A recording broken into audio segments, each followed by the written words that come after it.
Welcome back ভূত কথা চ্যানেলের আরেকটি নতুন রহস্যময় এপিসোডে। আমি ভূত ভাই আজও নিয়ে এসেছি আপনাদের জন্য এক বাস্তবিক গা ছমছমে অভিজ্ঞতার কাহিনী। রাত যত গভীর হয় অদৃশ্য সেই দুনিয়া ততটাই জেগে ওঠে। আর ঠিক তখনই ঘটে এমন কিছু যেটা আমাদের চোখে ধরা পড়ে না, কিন্তু অনুভব করা যায় গভীরভাবে। আজকের গল্পটা শুরু হবে নির্জন এক মাঠ থেকে, যেখানে রাতের অন্ধকারে দেখা গেছে এমন কিছু যা চোখের দেখা নয় বরং মনের আতঙ্ক।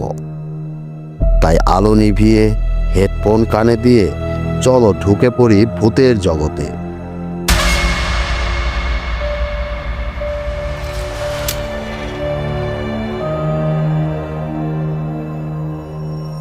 ভয়ানক এই ঘটনাটি ঘটেছিল আমার নানাবাড়ি এলাকায়। বাড়ির পাশে বিশাল এক ধানের জমি, যেটাকে আমাদের গ্রামের ভাষায় বলা হয় চক। সেই চকের পাশ দিয়েই বয়ে চলেছে একটি সরু খাল। শুকনো মৌসুমে সেই খাল থেকে মেশিন দিয়ে পানি সেচে দেওয়া হতো ধানের জমিতে। ঠিক তেমনি একদিন সেই খালে মেশিন বসিয়ে পানি সেচ করছিলেন আমার এক মামা। তিনি যেখানে মেশিন বসিয়েছিলেন সেখানেই ছিল বড় বড় 3টি তাল গাছ। আর এখান থেকেই শুরু হয় সেই ভয়ানক ঘটনাটি।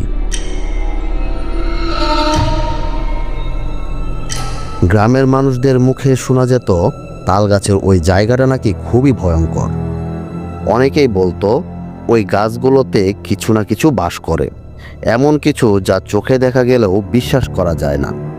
কিন্তু আমার মামা ছিলেন ভীষণ সাহসী। এসব কথায় তিনি কখনোই বিশ্বাস করতেন না। তাই তো তিনি নির্দ্বিধায় ওই তাল গাছের পাশেই পানির পাম্প বসিয়েছিলেন। শুকনো মৌসুমে এই ধানের জমিতে পানি দেওয়ার ব্যস্ততা চরমে।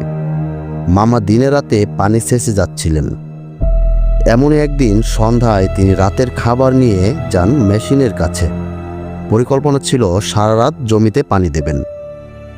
মেশিন স্টার্ট করে হাতে টর্চ লাইট নিয়ে মাঠের দিকে যাচ্ছিলেন, দেখতে যে পানি ঠিকঠাকভাবে যাচ্ছে কিনা। হঠাৎ করেই মেশিনটি বন্ধ হয়ে যায়। মামা কিছুতেই বুঝতে পারলেন না যে কেন এমন হলো। তিনি তাড়াতাড়ি ফিরে আসেন মেশিনের কাছে, দেখেন তেল ঠিক আছে, রেডিয়েটরে পানিও আছে। তাহলে বন্ধ হয়ে যাওয়ার কারণটা কি? বেশি চিন্তা না করে আবার মেশিন চালু করে দেন। ততক্ষণে রাত প্রায় 11টা। তিনি খাবার খাওয়ার জন্য তাল গাছের নিচে গামছা বিছিয়ে বসে পড়েন। খাবার শুরু করতেই মেশিনটি আবার বন্ধ হয়ে যায়। মামা ভাবে হয়তো মেশিনে সমস্যা হয়েছে। খাবার শেষ করে আবার যান মেশিনের কাছে। তবে এবারও দেখেন সব কিছুই ঠিকঠাক। আবার মেশিন স্টার্ট দেন এবং মেশিন চালু হয় ঠিকই। এরপর তিনি টর্চ লাইট নিয়ে আবার দেখতে যান জমিগুলোতে পানি ঠিকঠাক যাচ্ছে কিনা। ঠিক তখনই তার চোখ পড়ে তাল গাছের গোড়ার দিকে। ভালোভাবে দেখার জন্য লাইট মারেন, আর যেটা দেখতে পান সেটা কোনোদিন কল্পনাও করেননি। তিনি দেখেন তাল গাছের নিচে বাঁধা 2টো মহিষ। অবাক হয়ে কাছে যান বুঝতে আসলে এগুলো মহিষ নাকি অন্য কিছু। আরও কাছে গিয়ে দেখেন এক মহিষ আরেক মহিষকে ভয়ানকভাবে আঘাত করছে। রক্ত ঝরছে আহত মহিষটির গা থেকে, আর সেই রক্ত ঘাতক মহিষটি চেটে চেটে খাচ্ছে জিভ দিয়ে। এই দৃশ্য দেখে মামা পুরো স্তব্ধ।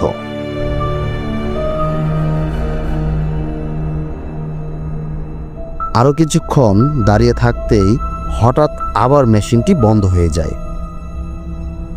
তবে এবার মামা আর মেশিনের দিকে যান না, চুপচাপ দাঁড়িয়ে থাকেন ক্ষেতের মাঝেই।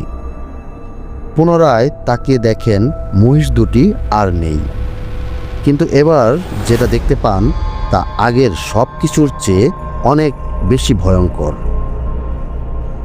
তো বন্ধুরা, এই গল্পের বাকি বাজিয়ে দাও, যাতে পরবর্তী পর্ব আপলোড দেওয়ার সাথে সাথেই তোমার ফোনে চলে আসে নোটিফিকেশন। তো আজকের